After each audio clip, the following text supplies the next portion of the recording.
Is the church toxic? Is it something that's no good for society? Is there any reason why we should still participate in this thing called the church? I see a lot of things out on social media these days that purport the sort of the evils of the church, how it just takes your money and your time and really doesn't contribute to the good of society. It does nothing for the good of the world, and that Christians, they're just pro-birth, they're not pro-life. There's this constant barrage of attacks against the church. And in this last closing session of 4, the series we've been doing here at the church for the last 7 weeks, we had to ask the question, are we really for the world? Are we any good for the world? Hello, I'm Pastor Brian, and welcome to this week's edition of the MidWay, the middle of the week e-newsletter for Lifeway Community Church. We've been doing this series looking at the 4 relations for which we are created. The relationships with God and with ourselves, with others, both inside and outside the church, and ultimately, the 4th relationship is with the world. And so we had to ask this question, are we any good for the world? And so we asked and had to answer that question this last Sunday. Are we for the world? Are we any good for the world? Or are we just this toxic entity that needs to go away? So we literally looked at the research. Are we any good for the world? Because if social media, at least my feed, has anything to say about it, we're pretty bad for the world. And so we thought, let's ask these questions and let's answer them. So we looked at a lot of research. We looked at the research that's being put out by Harvard right now, specifically with their, we're looking at Vanderweel. He's the professor of epidemiology there at Harvard. We looked at Brendan Cases. He's the associate director of the Human Flourishing Project at Harvard. We looked at the work of Rodney Stark, one of the most celebrated and respected sociologists of religion in the world. We looked at tons of medical journals and whatnot. We looked at all sorts of research, and we compiled this data, and this is what we found out. All right? The long and short of it, it begins with, is the church really worth your time? Or is this thing that we do on a regular basis, is it just wasting your life? And research shows no. In fact, statistically, the regular churchgoers actually live 7 years longer than those people who don't go to church. In fact, it's not a waste of your time, it gives you time. 7 years of life on average, you get back for going to church. It's based on, they see the research looks at the lifestyle choices of a regular churchgoer are healthier. They're more, they promote longer life and longevity of life and society. So if you go to church on a regular basis, you're looking at an extra 7 years of life. We looked at, does the church really help marriage since I've quoted this statistic, 50% of marriages, including Christian marriages, end in divorce. We looked at this, and actually that stat comes from some really poor data and research. It comes from 2008, when George Barna is actually the Barna was the one who was behind the research, and the 50% number doesn't come from any actual hard data. It comes from projections if the no-fault divorce laws were to pass. It was projected that 50% of marriages would end in divorce, including Christian marriages.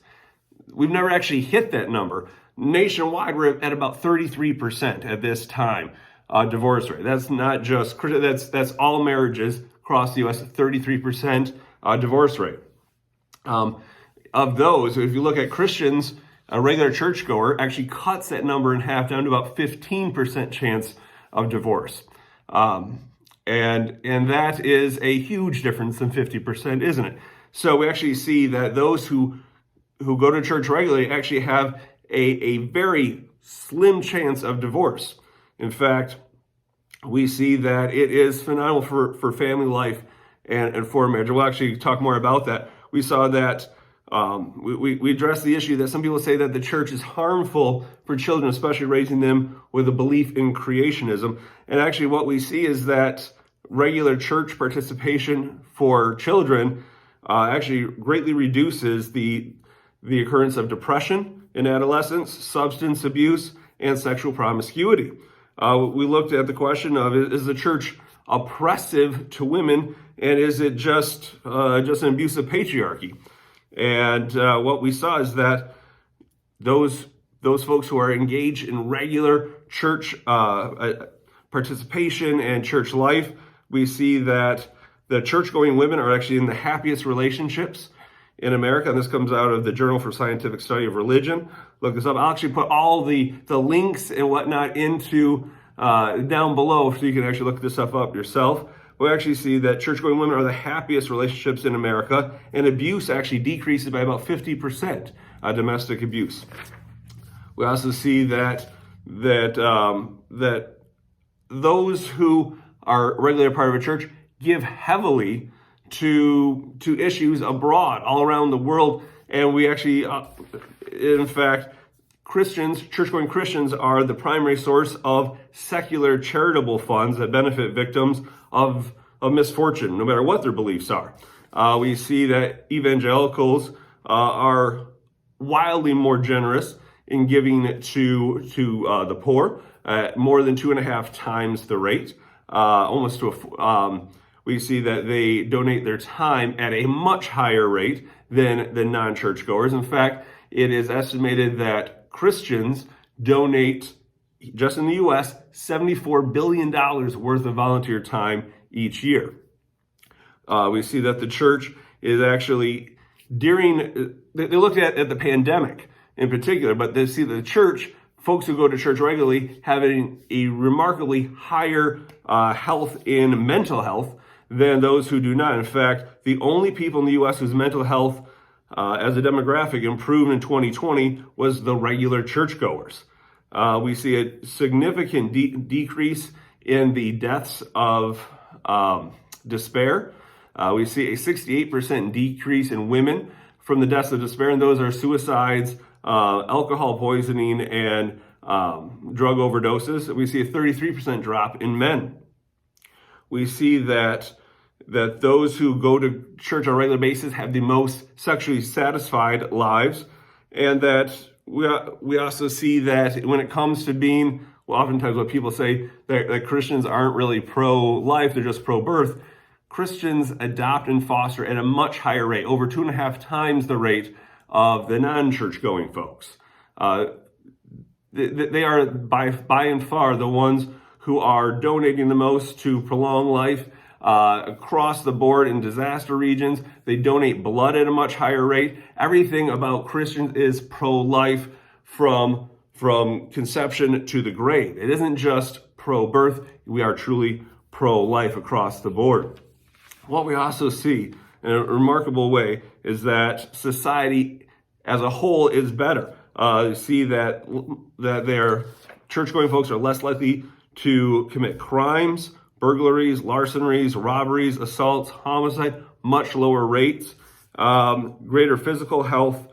It's just amazing. The statistics on this go on and on and on. Like I said, I'll put the links down below. But at the end of this whole day, at all this research, are we good for the world? Statistically, yes, we are. We are healthier. We are promoting people, no matter what their beliefs, better. We are adopting and we are fostering kids who need homes and families. We are the ones who are giving blood at a much higher rate than most people. We are less likely to abuse our families and one another. We are the most likely ones to get involved in our children's extracurricular activities.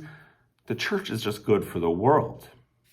Now, this might not be very popular to say or even to think these days, but that is the reality. Statistics don't lie. The data doesn't lie, but neither does the Bible, that the church is the hope for flourishing in the world. Like I said, I'm going to put the links down below. Check it out. See what you see for yourself. But the reality is we are good for the world. And it's an amazing thing that as we look at and answering this question, how much I was corrected in my own misconceptions that I had bought into, that I had just seen on social media and seen on TV and whatnot. So I hope that at the end of this, you can see that the church is a great thing for the world. It is the source of human flourishing as God wanted it to be. And so I'm thankful for this opportunity to have gone through this. I know this was very lengthy, midway this time around, but I hope that it was a benefit to you. And, Lord willing, as we begin a new series, we work towards Easter, I pray that you take this to heart and really realize that your participation in the church is good for not just yourself, but for the world around you as well. Well, Lord willing, I'll see you on Sunday. Life groups at 10 a.m., worship at 11. And until Sunday, I see you again. God bless.